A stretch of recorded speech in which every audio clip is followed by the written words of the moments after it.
তাপহারিণে। Swamiji new ইয়র্কে Vedanta society প্রতিষ্ঠা করেছেন। বেদান্ত সোসাইটিতে সপ্তাহে 5 দিন ক্লাস, একদিন প্রশ্ন উত্তরের ক্লাস, এইভাবে একটা বেদান্ত সোসাইটির একটা রুটিন করে ঠিক বেদান্তের উপর বক্তৃতা, প্রশ্নোত্তর ইত্যাদি চালাচ্ছিলেন। আবার এদিক ওদিক যারা স্বামীজিকে ডাকত সেখানে গিয়ে বেদান্তের ওপর বলতেন, ভারতীয় সংস্কৃতির ওপর বলতেন। এইভাবে স্বামীজির আমেরিকায় সুন্দরভাবে কার্য সম্পাদন করছিলেন। ওখানে কিছু একান্ত ভক্তকে স্বামীজি সন্ন্যাস দিয়েছিলেন, আর কিছু লোককে দীক্ষাও দিয়েছিলেন। তার মধ্যে মিস ম্যাকলাউড, মিসেস ওলিবুল আর মিস্টার মিসেস লেগেট, এরকম আরও কিছু কিছু লোককে স্বামীজি দীক্ষা দিয়েছিলেন। স্বামীজি ভাবছেন যে ইউরোপ থেকে, ইংল্যান্ড থেকে তাকে অনেকবার আহ্বান করেছে যে স্বামীজি এখানে আসুন, এখানে এসে কিছু কিছু আপনিও বেদান্তের ক্লাস করুন, আমরা আপনার কিছু বক্তৃতা, কিছু অনুষ্ঠান এখানেও আমরা শুনতে পাই। কেন, তখন তো এখনকার মতো ছিল না যে এখানে বক্তৃতা দিলে ওখানে সঙ্গে সঙ্গে লোক শুনতে পাবে। সেই জন্যই স্বামীজিকে বারবার তারা আহ্বান করতেন। স্বামীজি তাদের আহ্বানে সাড়া দিতে পারছিলেন না। এখন দেখলেন যে আমেরিকায় তার সন্ন্যাসী শিষ্য, ভক্ত, অনুরাগী, তাদের হাতে নিউ ইয়র্ক বেদান্ত সোসাইটির ভারটা ছেড়ে দিয়ে কিছুদিনের জন্য অন্তত স্বামীজি যদি ইংল্যান্ডে গিয়ে বেদান্ত প্রচার করতে পারেন, তাদেরকে কিছু বেদান্তের বাণী শোনাতে পারেন, ভারতীয় সংস্কৃতির বাণী শোনাতে পারেন, তাহলে তাদেরও যে বারবার আহ্বান, সেই আহ্বানে সাড়া দিলে তারাও খুব উপকৃত হবে। আর স্বামীজিও দেখলেন তার বেদান্ত প্রচার সব জায়গায় করাটাই ঠিক, এক জায়গায় হয়ে আছে। তা স্বামীজি সেই উদ্দেশ্যে 1896 খ্রিস্টাব্দে এপ্রিল মাসে তিনি এতে জাহাজের টিকিট কেটে বেদান্তের প্রচারের জন্যে লন্ডনে পৌঁছলেন। ওখানে গিয়ে স্বামীজি এই আমেরিকার মতোই ওখানেও সপ্তাহে 5 দিন ক্লাস করতেন, একদিন প্রশ্নোত্তরের ক্লাস করতেন। এইভাবে ওখানেও লেকচার দিতেন এবং যারা স্বামীজিকে আমন্ত্রণ করে নিয়ে যেত স্বামীজি সেখানেও যেতেন। এইভাবে স্বামীজি লন্ডনে বেদান্ত প্রচার করে চলেছেন। লন্ডন ও ইংল্যান্ডের অন্যান্য জায়গায়ও যাচ্ছেন। স্বামীজির সঙ্গে ওখানে থাকার সময় সেই ম্যাক্স মুলারের সঙ্গে স্বামীজির আলাপ হয়েছিল।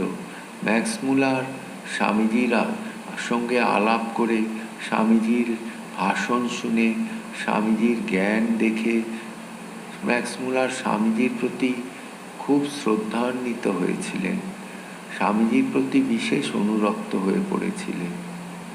উনি স্বামীজির কাছে ঠাকুরের কথাও শুনেছিলেন, এবং শুনেছিলেন মানে বিস্তৃতভাবে শুনেছিলেন, যার দরুন ম্যাক্স মুলার ঠাকুরের ইংরাজিতে প্রথম জীবনী রচনা করলেন, যে জীবনী ইংল্যান্ড তথা আমেরিকা, বলতে গেলে সারা পৃথিবীতে ঠাকুরের জীবনী ওনার লেখনী দিয়েই জানতে পেরেছিল সারা পৃথিবী, ঠাকুরের নাম এইভাবে জানতে পেরেছিল। এই একটা স্বামীজি লন্ডনে বিশেষ একটা অধ্যায় বলবো ম্যাক্স মুলারের সঙ্গে দেখা হওয়া এবং তার সঙ্গে ঘনিষ্ঠতা হওয়া, এইভাবে স্বামীজি লন্ডনে কার্য পরিচালনা করতে করতে ওখানে স্বামীজি মিস্টার অ্যান্ড মিসেস ম্যাক্সমূলারের দীক্ষা দিয়েছিলেন। স্বামীজি ওখানে আমাদের নিবেদিতা, তখন নিবেদিতা হননি, তখন মার্গারেট নোবেল নাম ছিল, তাকে দীক্ষা দিয়েছিলেন। স্বামীজি ওখানে মিস্টার স্টার্ডিকে দীক্ষা দিয়েছিলেন, সেভিয়ার দম্পতিকে দীক্ষা দিয়েছিলেন। এইভাবে স্বামীজি ওখানে অনেক লোককে দীক্ষা দিয়েছিলেন। স্বামীজি ওইসব করে ভালোই বেদান্ত প্রচার চলছিল। কিন্তু জুলাই মাসে স্বামীজির তখন মিসেস মুলারের সঙ্গে আর মিসেস আর ওই মিসেস মুলার আর মিস্টার মিসেস সেভিয়ারের সঙ্গে ইউরোপের অন্যান্য জায়গায় যাবার ঠিক করলেন, কেন সেখানেও বেদান্তের বাণী প্রচার করবেন। ও এইভাবে ইউরোপে অনেক জায়গায় বেদান্তের বাণী প্রচার করবে।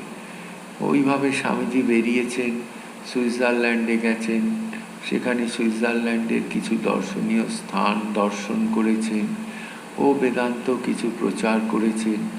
এমন সময় জার্মানের কিল নগরী থেকে পল ডয়সন বলে বিখ্যাত দার্শনিক ছিলেন, তার ডাক আসে স্বামীজির কাছে যে স্বামীজি আপনি আমাদের এখানে আসুন, এখানে কিছু লেকচার দিন।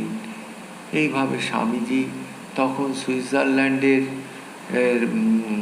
প্রোগ্রাম অনুষ্ঠান কিছু ছেঁটে ফেলে স্বামীজি বার্লিন হামবুর্গ হয়ে পল ডয়সনের সঙ্গে কিল নগরীতে গিয়ে মিলিত হলেন। পল ডয়সন স্বামীজির সঙ্গে মিলিত হয়ে স্বামীজির ভাব, স্বামীজির মনোগ্রাহী ভাষণ শুনে স্বামীজির প্রতি বিশেষ অনুরক্ত হয়ে গেলেন। পল ডয়সনের ইচ্ছে ছিল স্বামীজি তাদের ওখানে কিছুদিন থাকবেন, তিনি স্বামীজির কিছু সঙ্গ করবেন। এইভাবে তার স্বামীজির সঙ্গ করার ও স্বামীজির থেকে জ্ঞান গর্ভ বক্তৃতা শুনে নিজের জ্ঞানের পরিধিও বৃদ্ধি করবেন এবং সবাইকার মঙ্গল হবে। সমস্ত ওখানকার নাগরিকদের এবং জার্মানির বিশেষ বিশেষ জায়গায় বক্তৃতা দিয়ে প্রত্যেকের ভালো হবে, বেদান্তের জ্ঞান সবাই আস্তে আস্তে নিতে পারবে।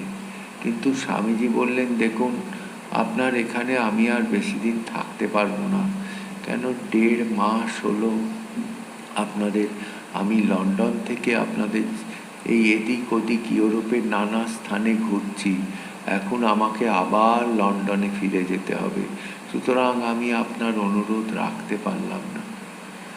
অনিচ্ছা সত্ত্বেও উনি স্বামীজিকে বিদায় দিলেন।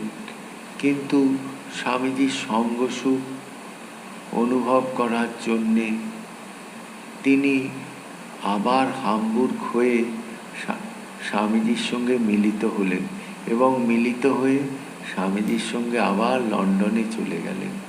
ওখানে স্বামীজির সঙ্গে ছিলেন, স্বামীজির ক্লাস করতেন, স্বামীজির সঙ্গ করতেন, নিজের জ্ঞানের পরিধিটাও আরো ভাবে গভীর থেকে গভীরতর করতেন। এইভাবে উনি অনেক দিন ওখানে ছিলেন।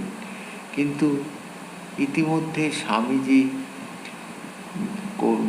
ভারত থেকে স্বামীজির গুরু ভাই স্বামী শারদানন্দ শরৎ মহারাজকে উনি ডেকে পাঠিয়েছিলেন যে তুমি এসো, ইংল্যান্ডের কার্যভার গ্রহণ করবে। শারদানন্দ স্বামীজি গিয়ে দেখেন শারদানন্দ মহারাজ ওখানে এসে গেছেন।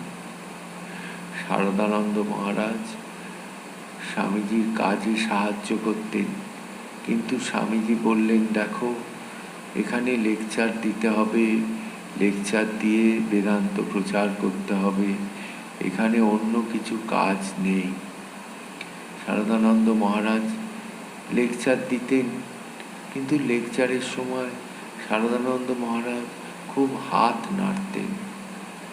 স্বামীজি তাকে অনেক বলেছিলেন, কিন্তু তা সত্ত্বেও শারদানন্দ মহারাজের সেই অভ্যাস থেকে গেছিল। স্বামীজি শারদানন্দ মহারাজকে আয়নার সম্মুখে দাঁড় করিয়ে দিয়ে নিজে তার পাশে চেয়ারে লাঠি নিয়ে বসে থাকতেন। শারদানন্দ মহারাজ যখন লেকচার দিতেন, হাত নাড়লে স্বামীজি লাঠি দিয়ে তার হাত নাবিয়ে দিতেন।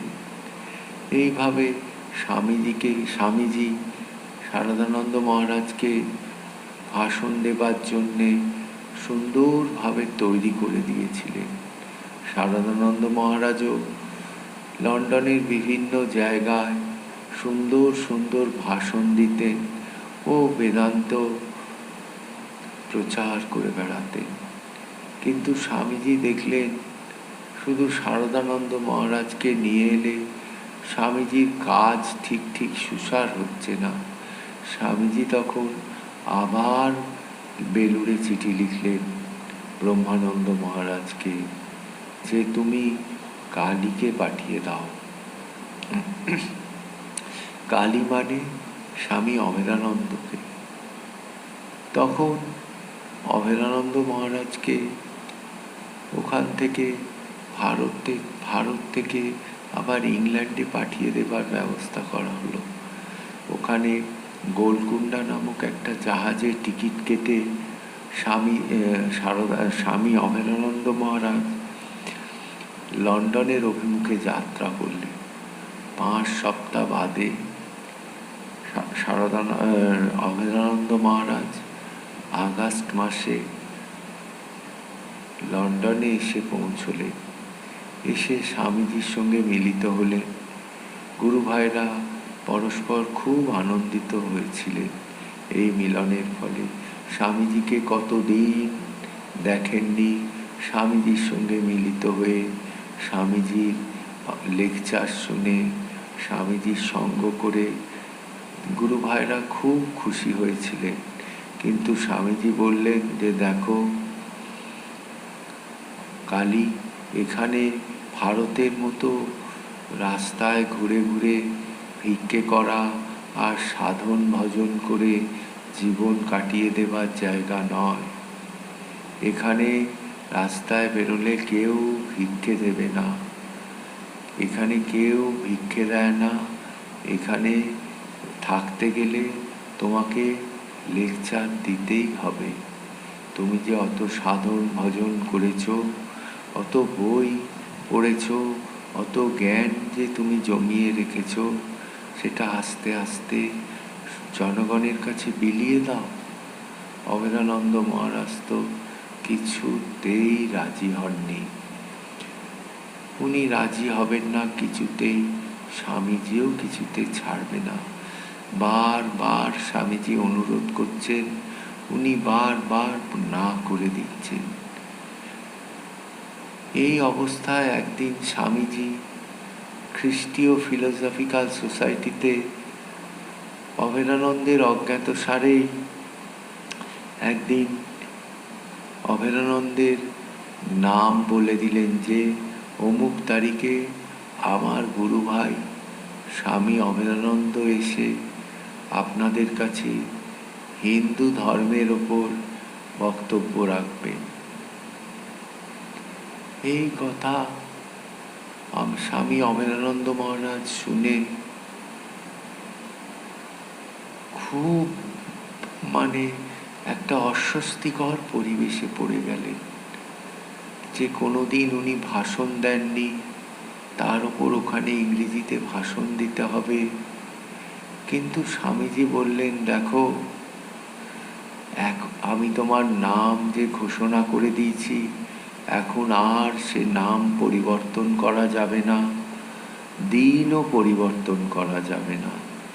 তুমি যে অত কিছু পড়ালেখা করেছ, তুমি তার ভেতর থেকে তুমি ঠিক করে ওই দিনে ভাষণ দেবে। স্বামীজি তখন পঞ্চদশী বলে বেদান্তের একটা বিখ্যাত গ্রন্থ আছে, তার উপর অভেদানন্দ মহারাজ কিছু কিছু করে কাগজে লিখে নিয়েছিলেন, কাগজে লিখে একটা বক্তৃতা তৈরি করেছিলেন। বারবার সেটা দেখে ঠিক ওই দিনে, সেই 27শে অক্টোবর 1896 খ্রিস্টাব্দে খ্রিস্টীয় ফিলোসফিক্যাল সোসাইটিতে উনি ভাষণ দিয়েছিলেন। স্বামীজি বসে আছেন শ্রোতাদের আসনে, অভেদানন্দ মহারাজ বক্তার আসনে। সে ভাষণ যেমন মনোগ্রাহী হয়েছিল তেমন সুন্দর হয়েছিল। স্বামীজির তো খুব ভালো লেগেছিল এবং সমবেত যত বক্তা ছিল প্রত্যেকে অভেদানন্দ মহারাজের ভাষণ শুনে প্রত্যেকে খুব ভালো বলেছিলেন এবং অভেদানন্দ মহারাজকে আবার ভাষণ দেবার অনুরোধ করেছিলেন। অভেদানন্দ মহারাজের প্রথম দিনের ভাষণ এইভাবে সুন্দরভাবে সাফল্য লাভ করেছিল। এইবারে অভেদানন্দ মহারাজ বিভিন্ন জায়গায় বিভিন্ন লোকের আমন্ত্রণে বিভিন্ন স্থানে বিভিন্ন জায়গায় বেদান্তের ওপর নানা বিষয়ে ভাষণ দিতে থাকলেন। আর অভেদানন্দ মহারাজকে কোনো দিন পেছনে ফিরে তাকাতে হয়নি। এইবার স্বামীজি ভাবলেন যে আমার দুই গুরু ভাই তো এখন মোটামুটি তৈরি হয়ে গেছে, এখন তাদেরকে দিয়ে এবার আমার বেদান্তের কার্য পরিচালনা করতে হবে। কেন, আমেরিকায় আমি চলে এসেছি আজকে এতদিন, ঠিক কিভাবে বেদান্তের কার্য চলছে, কিভাবে হচ্ছে, সেও আমি ঠিক বুঝতে পারছি না। তাই স্বামীজি ঠিক করলেন এইবার শারদানন্দ মহারাজকে আমেরিকায় পাঠিয়ে দেবার ঠিক করলেন। শারদানন্দ মহারাজকে ইংল্যান্ড থেকে আমেরিকায় জাহাজের টিকিট কেটে দিলেন। শারদানন্দ মহারাজ আমেরিকায় চলে গেলেন। আমেরিকায় গিয়ে নিউ ইয়র্ক বেদান্ত সোসাইটির ভার গ্রহণ করলেন। ভার গ্রহণ করে নিউ ইয়র্ক বেদান্ত সোসাইটি ভালোভাবেই চালাচ্ছে। স্বামীজি শুনে খুব আনন্দিত হয়েছিলেন। আর এদিকে স্বামীজির এই গুরু ভাই স্বামী অভেদানন্দ মহারাজও ইংল্যান্ডের কাজ সুন্দরভাবে পরিচালনা করছেন। স্বামীজি দেখে খানিকটা নিশ্চিন্ত হলেন যে বিদেশে বেদান্তের ভাবধারার প্রচার ঠিক চলছে।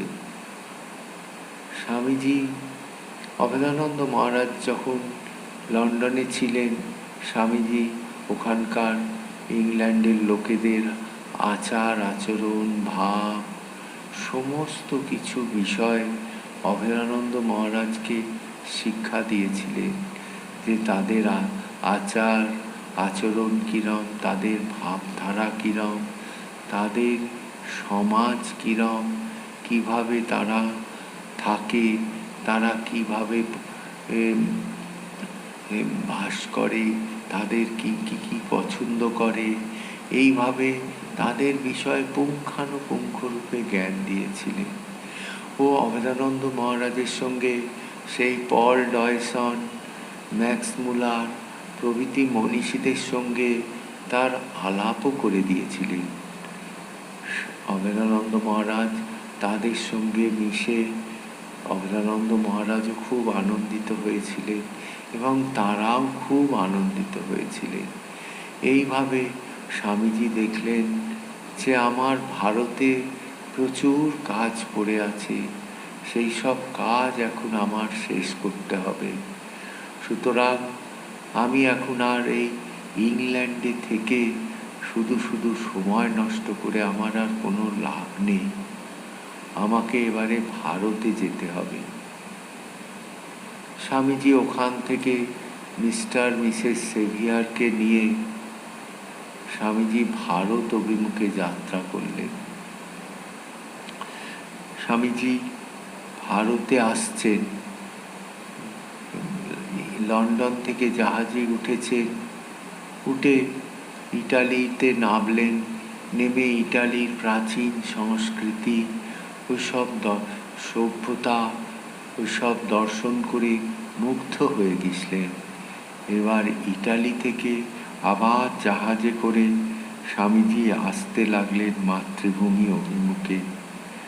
স্বামীজিকে একজন জিজ্ঞেস করেছিলেন, ডেট্রয়েটে এক আমেরিকাবাসী, যে আচ্ছা স্বামীজি, আপনি এখানে তো রাজ সুখে আছেন, হ্যাঁ, আপনি যখন নিজের মাতৃভূমি ফিরে যাবেন মাতৃভূমিতে, তখন আপনার কিরম লাগবে? স্বামীজি বলেছিলেন, মাতৃভূমির প্রতি আমার গভীর ভালোবাসা ছিল, আর এখন দেখছি আমার মাতৃভূমিতে যখন আমি নামব, তখন আমি মাতৃভূমির প্রতিটা ধূলিকণাকে আমি পবিত্র মনে করব। প্রতিটা মাতৃভূমির প্রতিটা ভারতবাসীকে যে আমার তাদের প্রতি ভালোবাসা ছিল, এখন তার ভালোবাসা অনেক অনেক গুণ বেড়ে গেছে। এইভাবে বলছেন যে আমার মাতৃভূমি এখন স্বর্গের সমান হয়ে গেছে। এইভাবে স্বামীজি তখন ডেট্রয়েটে এক বিদেশিকে বলেছিলেন। স্বামীজি মাতৃভূমিতে ফিরে যাচ্ছেন, স্বামীজির মন দিন দিন আনন্দে উৎফুল্ল হয়ে যাচ্ছে। একদিন স্বামীজি রাত্রে একটা স্বপ্ন দেখলেন, যে একটা বৃদ্ধ ভদ্রলোক স্বামীজিকে বলছেন যে দেখো, তুমি এখন ক্রিট দ্বীপের সন্নিকটে, এই ক্রিট দ্বীপের এইখান থেকে খ্রিস্ট ধর্ম শুরু হয়েছিল, খ্রিস্ট ধর্ম সৃষ্টি হয়েছিল। ক্রিট দ্বীপে বৌদ্ধ সন্ন্যাসী ছিল থেরুপট্টি ও থেরুপুত্ত ও আশিন নামে দুই শ্রমণ সম্প্রদায় ছিল। তার থেকে কালে থেরাপুট্টি ও অ্যাসেনি নামে তারা খ্যাতি লাভ করেছিল। তাদের থেকেই খ্রিস্টানরা বৌদ্ধ ধর্মের, এই খ্রিস্টান ধর্মের যে মূল উপাদান, তাদের থেকেই সংগ্রহ করেছিল। স্বামীজির এই স্বপ্ন বলুন, সেই দর্শন বলুন, এই করে স্বামীজির একটা দৃঢ় ধারণা যেটা ছিল, ভারত হচ্ছে সমগ্র ধর্মের সূতিকাগার, সেই ভাবটা আরও দৃঢ় হয়ে গেল সেই বৃদ্ধ ভদ্রলোকের ভাব শুনে। সেই বৃদ্ধ ভদ্রলোকের যে স্বপ্ন দর্শন করে স্বামীজির সেই ভাবটা আরও দৃঢ় হয়ে গেল। স্বামীজির জাহাজ এইবার এডেন বন্দরে নোঙর করল।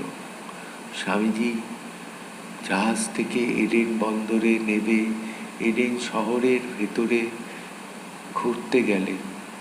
ওখানে দেখলেন এক ভারতীয় পানওয়ালাকে দেখলেন। সেই পানওয়ালাকে দেখে স্বামীজি তার কাছে গেলেন। গিয়ে স্বামীজি তাকে বললেন, তোমার ওই কলকেটা আমায় দাও তো, আমি একটুখানি ধূমপান করব। স্বামীজি তার থেকে কলকে চেয়ে নিয়ে ধূমপান করলেন। মন ভরে গেল স্বামীজির।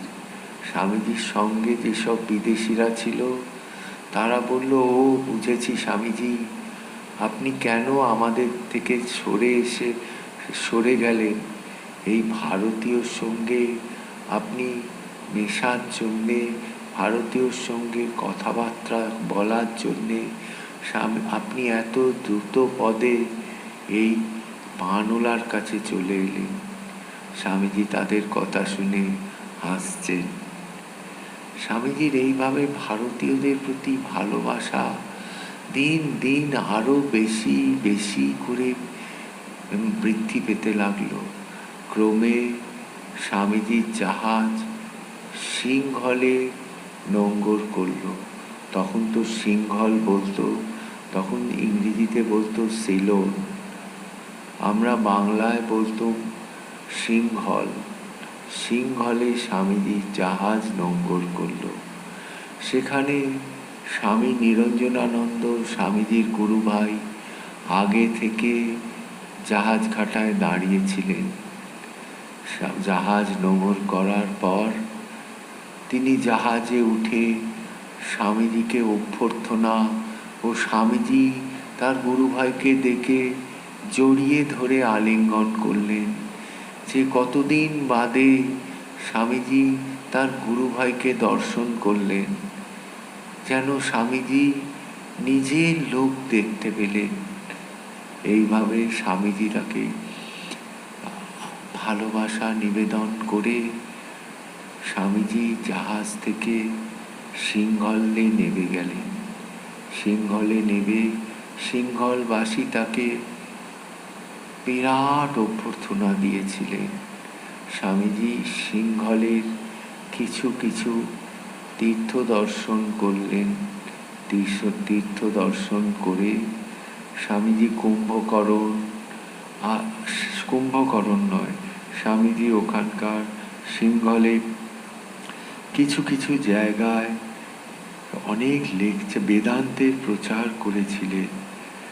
ওখানে বেদান্তের প্রচার করে স্বামীজি ওখান থেকে জাহাজে উঠে ভারতে আসার জন্যে ব্যাকুল হয়ে ওখান থেকে জাহাজে উঠে উনি ভারতে চলে এলেন। ভারতে পাম্বান বন্দর আছে, ওখানে এলেন। ওখানে রামনাদের রাজা ভাস্কর সেতুপতি স্বামীজিকে বিরাট অভ্যর্থনা দিয়েছিলেন এবং স্বামীজি রামনাথ এই পাম্বান বন্দর থেকে রামেশ্বর চলে এলেন। রামেশ্বরে মহাদেবকে দর্শন করলেন। সেই স্বামীজি বলেছিলেন, বিদেশ যাবার সব কিছু ঠিক হবে, আগে আমি রামেশ্বর দর্শন করি, তারপর বিদেশ যাওয়ার সম্বন্ধে আমি স্থির করব। বিদেশ ঘুরে এসে স্বামীজি প্রথমে রামেশ্বর ওই জন্যে দর্শন করলেন। রামেশ্বর দর্শন করে স্বামীজি কুম্ভকরণ, তারপর আরও নানা জায়গায় স্বামীজি বেদান্তের ওপর আর বিদেশে কেমন কেমন বেদান্ত প্রচার হয়েছে সেই বিষয়ে বিস্তৃত লেকচার দিয়েছিলেন। সেখান থেকে স্বামীজি আবার জাহাজে এবং স্বামীজি মাদ্রাজে চলে এলেন। ম্যাড্রাসে এসে ম্যাড্রাসের লোক স্বামীজিকে আগে থেকে অভ্যর্থনা দেবার জন্যে বিশাল বিশাল তোরণ ইত্যাদি করে রেখেছিলেন।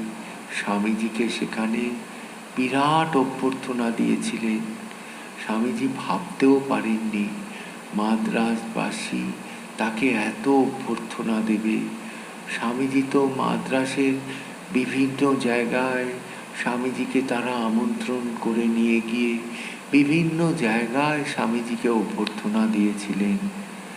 মাদ্রাজে ওইভাবে অভ্যর্থনার কাজ শেষ হয়ে যাওয়ার পর স্বামীজি পুনরায় মাদ্রাজ থেকে জাহাজে উঠলেন। জাহাজে উঠে স্বামীজি আমাদের বাংলাদেশের বজবজে নামলেন। বজবজে বাংলাদেশের লোকেরা সেই যে স্বামীজির অভ্যর্থনা শুরু হলো বজবজ থেকে, বজবজে বিশাল অভ্যর্থনা দেয়া হলো। সেখান থেকে স্বামীজি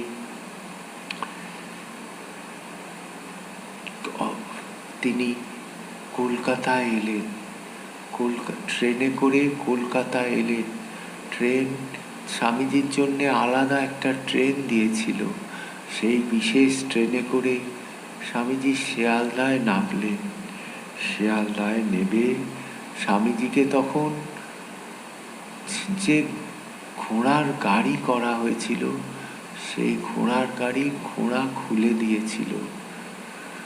ঘোড়ার গাড়ির ঘোড়া খুলে দিয়ে স্বামীজিকে তারা নিজে গাড়ি টেনে নিয়ে এসছিলেন। এসে স্বামীজিকে সুরেন্দ্রনাথ কলেজে বিশাল অভ্যর্থনা দেওয়া হয়েছিল। এর পরের অংশ আবার পরের দিন বলবো। আজকে এই পর্যন্ত রাখছি। একটা কথা আপনাদের মনে করিয়ে দিই, আমাদের এই যে ইউটিউব চ্যানেল রামকৃষ্ণ বেদান্ত মঠ থেকে খোলা হয়েছে, আপনারা এই ইউটিউব চ্যানেল মনে করে সাবস্ক্রাইব করে দেবেন। কেমন? শ্রীরামকৃষ্ণ অর্পণমস্তু।